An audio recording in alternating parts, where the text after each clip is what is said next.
Hello students, welcome to our science class.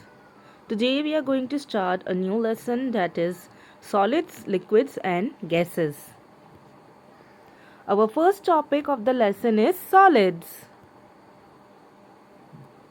Here you can see there are few of the things such as eraser, pencil, mug, etc. All these are solid things. Why they are solid things? Because they do not flow or they cannot be poured into containers.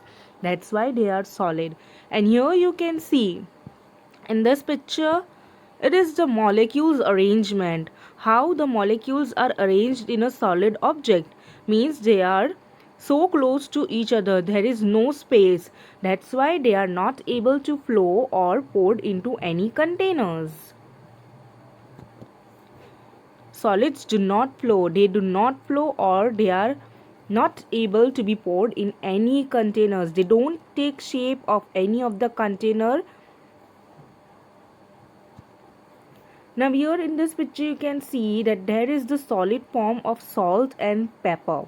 They are also in the solid form, but when they are grounded and converted into a powder form, then they can be poured into any container. Here are the other examples such as talcum powder and sand.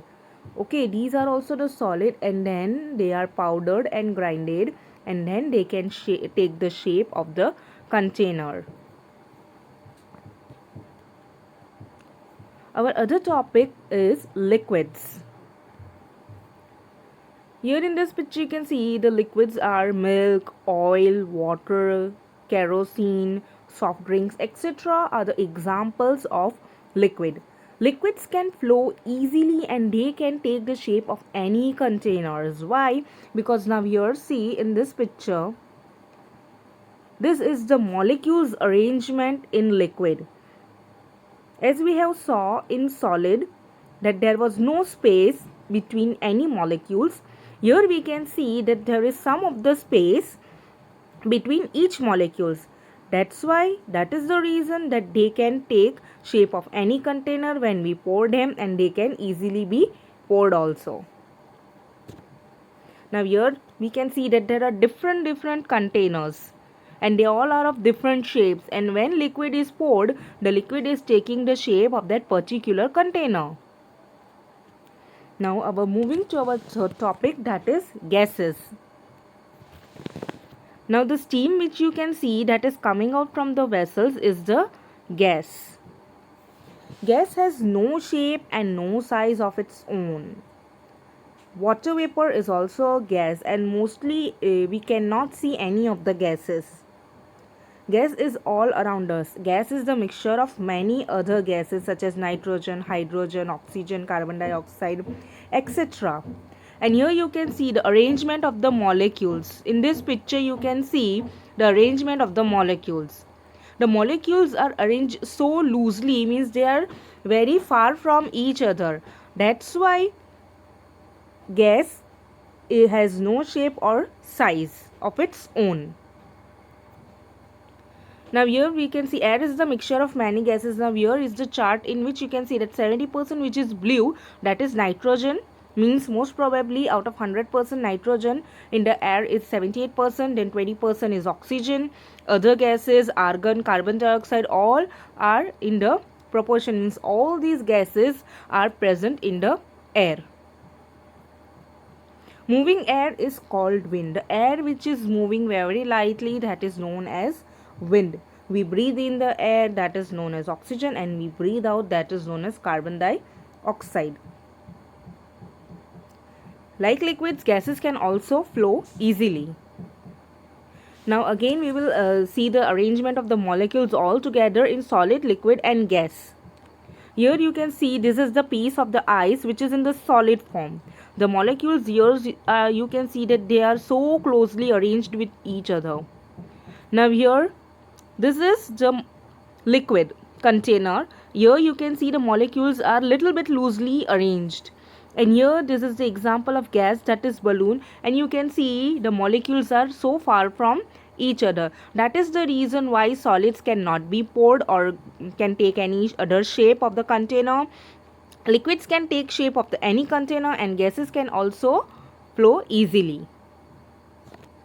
Now let us move to our another topic, that is change of form.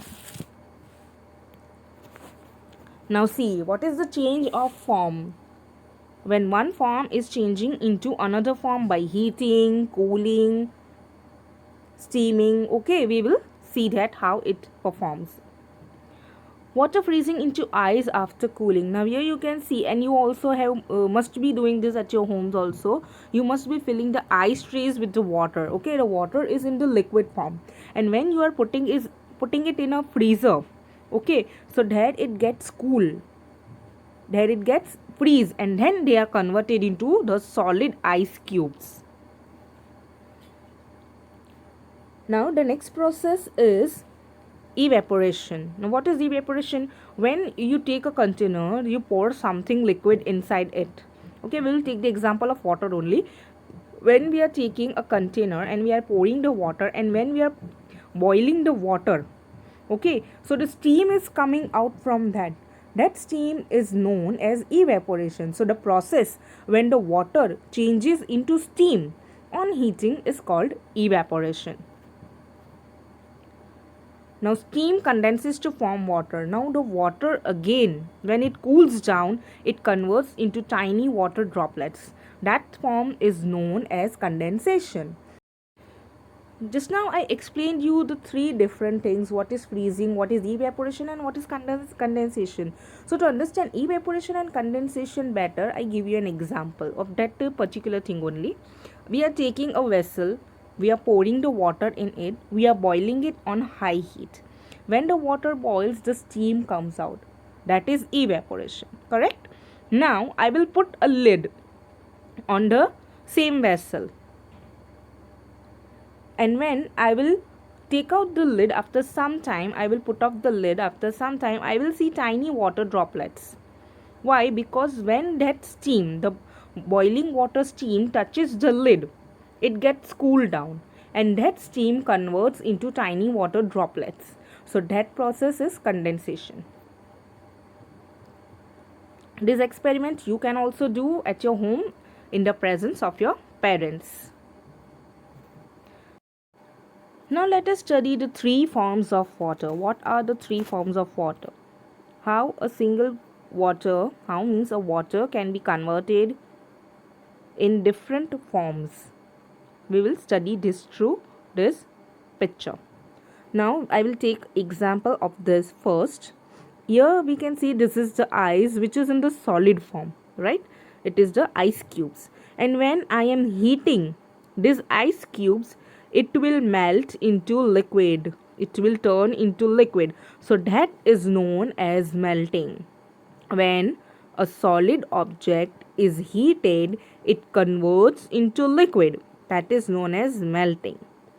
When the same liquid is heated, the steam comes out. That process is known as boiling and evaporation.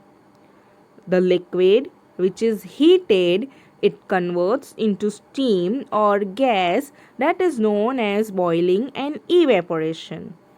Now, when this steam or gas cools down,